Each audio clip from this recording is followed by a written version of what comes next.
The Legend of Zelda Breath of the Wild is a game crafted by Nintendo where you can truly have the freedom to go where you want to and play how you want to play. With a big asterisk in the corner, of course, because while you do have some pretty insane freedom, you also don't when it comes to most of its mechanics. So I wanted to know, can I give Nintendo a big middle finger and beat their game without ever using a bow? Not once will a bowstring be drawn, and yes, as per usual, I will be attempting as many divine beasts as possible. The ones that are doable will genuinely surprise you. I'm not joking, it's really wacky. Also, the timer in the bottom corner is per stream, not the whole run. It's just there so you can see how long I spend on everything. But first, here's a quick rundown of funny moments of the Great Plateau.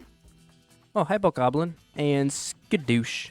Oh, you're not dead. You know what? I'll spare you so you can warn your friends. Goodbye, Bokoblin. Why are you getting arrows? Why not? What's wrong with grabbing arrows? Honestly, it just came as second nature. We're not even gonna get to use the arrows. We're just gonna keep them for keepsakes. You know, you never know. What if you gotta throw an arrow at an enemy? You know, Hightail, you can chuck an arrow at enemies. Ah yes, Wind Flute, my favorite game. Oh, now I didn't mean to do that. Switch shirt. Now I'm gonna switch shirts to the switch shirt. Wait a minute. Technically, couldn't you like traverse the whole cold area without cold resistant food by just using a torch? I don't know why this has never crossed my mind. Maybe that's why there's so many fireplaces here, because you can just take your torch and then create little spots to warm up. The only way to beat this challenge is to collect 55 mushrooms. No, I would never. Believe it or not, the Great Plateau is pretty easy without a bow. Here is when I decided to do a poll to decide our first divine beast, Vah Rudania being the winner. And even better, it's the only divine beast that does not have any bow-related battle to board it. Rudania it is. We could... Oh, I didn't want to get a heart container. I was reading chat. Well, it's not like we're going to be bullet timing anyway. So it doesn't matter. To absolutely nobody's surprise, the Great Plateau is exactly the same whether you use a bow or not.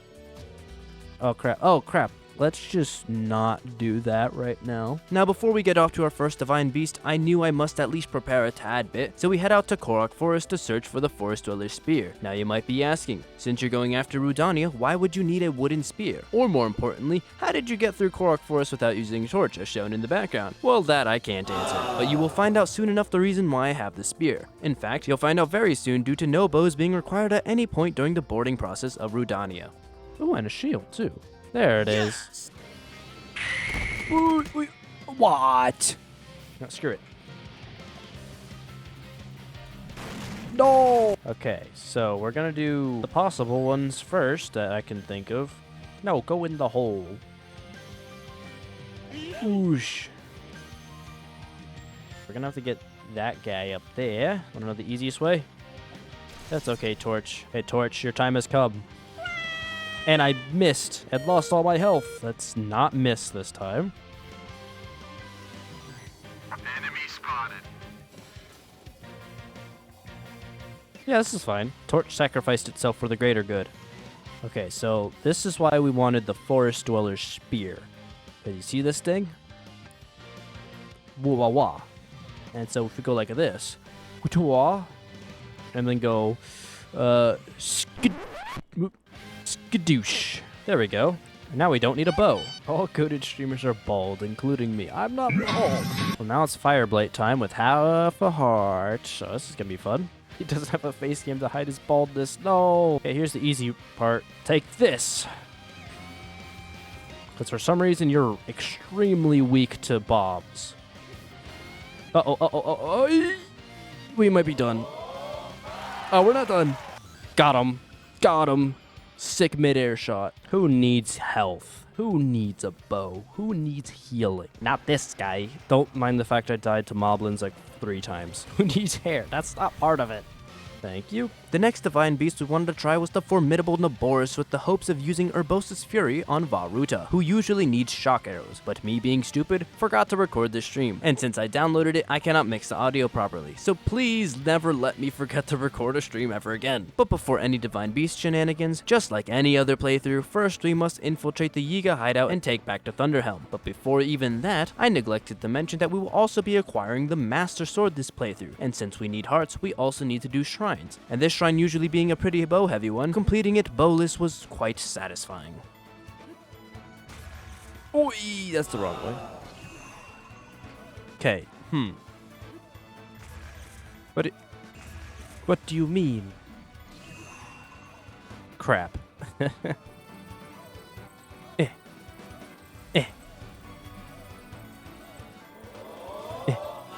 No! Oh, that may have been too much.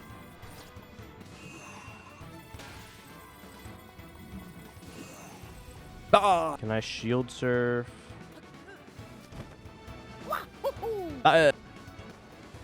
Okay, now. There we go. Yeah. Wait. Nice That shot. works. You know what?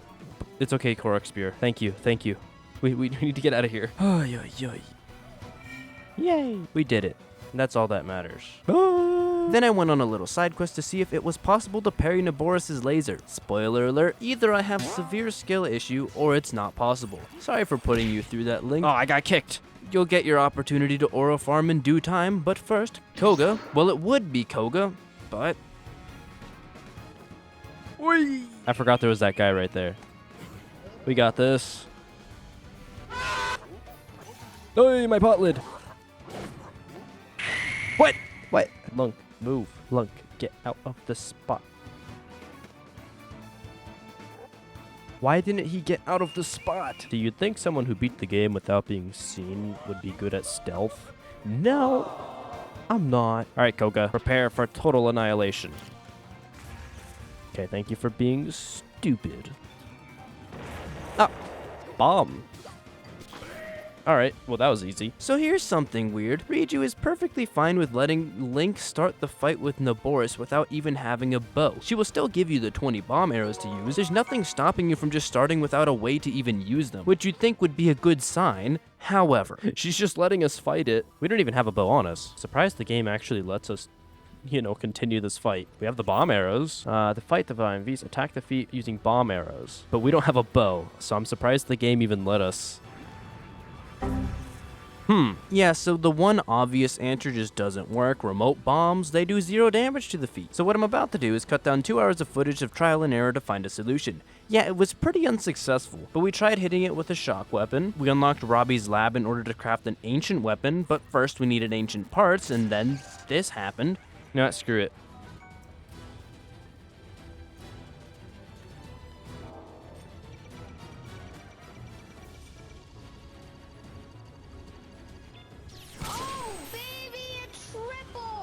Probably the sickest Guardian parry of all time. I have never seen anyone do a triple Guardian parry, let alone with 0 prior knowledge or setup. Now would be a good time to ask, if you're enjoying, why not subscribe? Also comment so that YouTube knows that more people would like to enjoy. Clearly it helps because with my pacifist run, you guys did the exact same thing. Also, Social Blade predicts I'll hit 100,000 subscribers by 2031, which is quite a bit away. So let's see if we can beat that prediction, which can only be done with your help. Anyways, back to the video. We craft an ancient blade saw because it's debatably the coolest of them all, returned to Naboris and learned that it also did not work. We even tried using a fire rod and choo-choo jelly because of its small explosion, but to absolutely nobody's surprise, nothing works here other than bomb arrows, meaning, unfortunately, Naboris is impossible, which completely throws our plans to use Urbosa's Fury on Ruta out of the window, so instead we decide to head after Vah Medoh, the most bow-heavy Divine Beast. The Divine Beast quest that literally has you prove you know how to use a bow in order to even start the fight. How am I going to do this without using a bow? Pretty simple actually, but first, I had to help a viewer fix their bland soup. I'll tell you exactly what you need to do to fix it, and it'll work 100% because I am a gourmet chef. Okay, what you need a little bit of paprika, a dash of salt, a teaspoon of adobo perfect seasoning. You're gonna crunch, if you have like a pepper grinder, grind it like 4 times and then stir it around, test it, and then add some more. Wait, this is so much better. Thank you. Oh, you're welcome. I'm very okay, I'm glad it worked. All right, well, I'm glad I was able to help, Algie. Hi, Taba. So I do know how to use a bow, but that doesn't mean I have to prove it, right? Appreciate your enthusiasm, but you can't shoot arrows. Back yourself with a bow. Okay, before you start going off in the comments, first of all, make sure they're nice so YouTube likes it. Second of all, let me replay a segment from the intro for you. Beat their game without ever using a bow? Not once will a bowstring be drawn. Teba requires us to have a bow in our inventory, unlike Riju. However, we will never once use this bow. It'll keep its little sparkle of peak durability. In fact, we don't even need to have it equipped, so we never actually use it. And for the targets? Okay, now we can go. Let's prove that we know how to use a bow. Yep, this is how you use a bow, chat. This is what using a bow looks like. That's a weird bow. No, that's a normal bow. It's a perfectly normal bow. All right, Saba. And even better, we don't even need to use a bow for the bomb arrows on the turrets for Medoh, which is so odd considering Vah Naboris, the other divine beast that needs bomb arrows, only lets you deal damage with said bomb arrows. Vah Medoh just doesn't care, it seems, letting us use both our weapons as well as remote bombs to destroy them, letting us board Vah Medoh without using a bow. Well, that was easy. I'll need the terminals. Got it. Oi, owie, my health. And that's it. We're done. And now it is time for Windblight. Again, the most bow-heavy boss in the game other than Dark Beast. Now it's time to finish our second divine beast. Sup, Windblight? How you doing? Real, me too, honestly. Yeah, we're good. We cooked him. Chat, we cooked. Yeah, we stopped the divine beast and it took like 20 minutes, and then Vah Naboris took 2.5 hours, bro. We don't take the Rito award. And finally set up for our last divine beast, Vah Ruta. The final divine beast, the last beacon of hope of making Calamity Ganon a tad bit easier. But with this being the only one to not use bomb arrows, we can only hope that Ruta is possible bowless. Oh, wait. Okay. Thunder Rod. So I hope that's all we need. And then let me test. Can I shoot up? Can I shoot down? I can. Ah, yep. Great, okay. Nice sword you got there. Mine's better. Screw it, we're gonna fight you.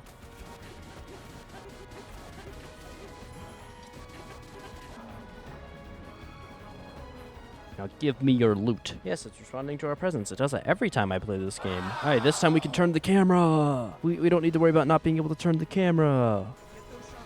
No, I won't get those shock arrows.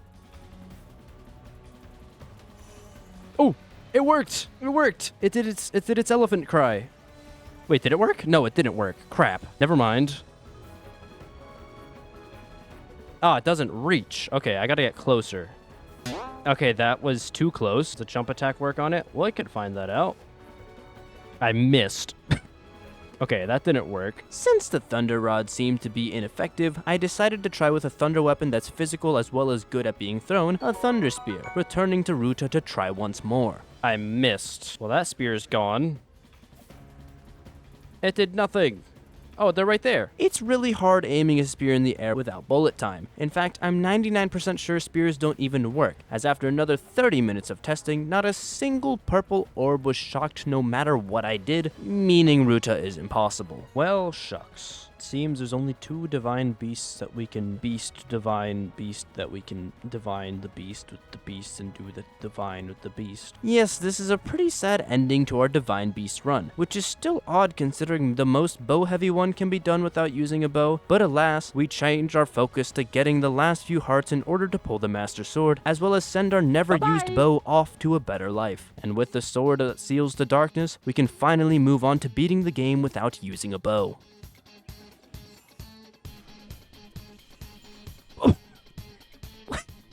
What? They're supposed to go back at it.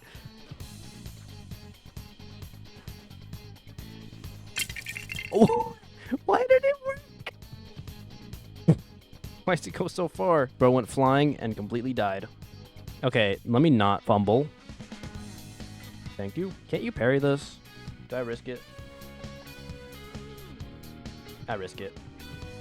And the risk was worth it. Dark Beast Ganon. The boss so powerful, Zelda gifts us the Bow of Light to deal with it. Yes, this is different footage because I skipped the cutscene by accident. Anyways, we can't use the Bow of Light, which should come to no surprise since it is a bow. But there is still one other way for us to damage Dark Beast Ganon, Master Sword beam attacks. These two are able to destroy each and every one of the glowing spots on Ganon as long as our Link is at full HP. And for those who don't know, the more HP you have, the further the beam goes. But thankfully, at the required 13 hearts, we can just barely reach some of the highest spots on Ganon, reducing its health all the way to just one hit away. But alas, this move requires the use of bullet time to hit the eye before Ganon can close it, as from the ground, whether you use the Bow of Light or not, he will be able to shut his eye before the attack lands, completely nullifying it. So, can I beat The Legend of Zelda Breath of the Wild without using a bow?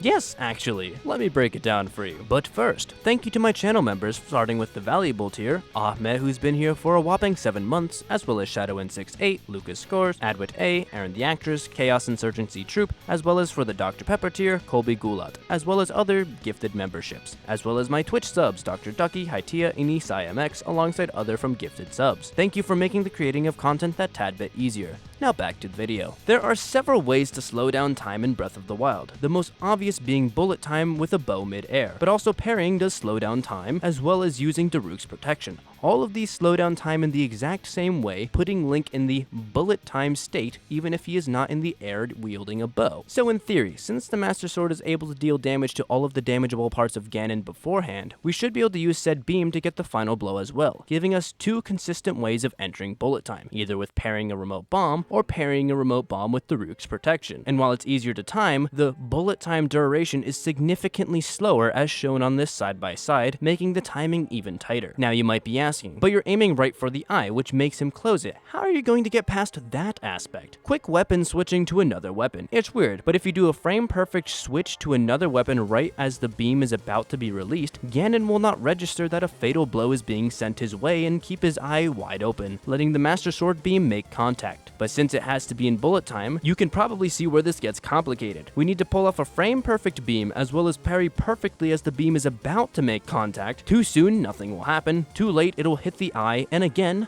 nothing will happen. So after an hour of trial and error, this happened.